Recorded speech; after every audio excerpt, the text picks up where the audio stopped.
Hello.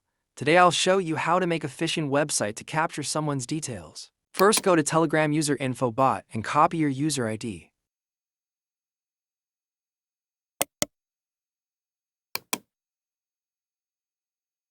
And paste it in the code.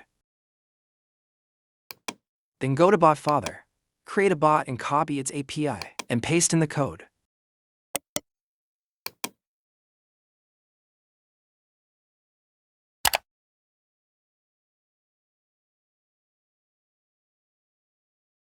Let's test it.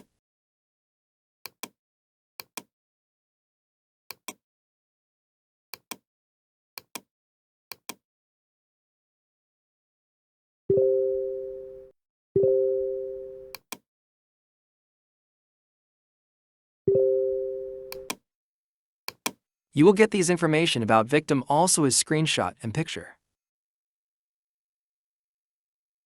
DM me on Telegram for source code.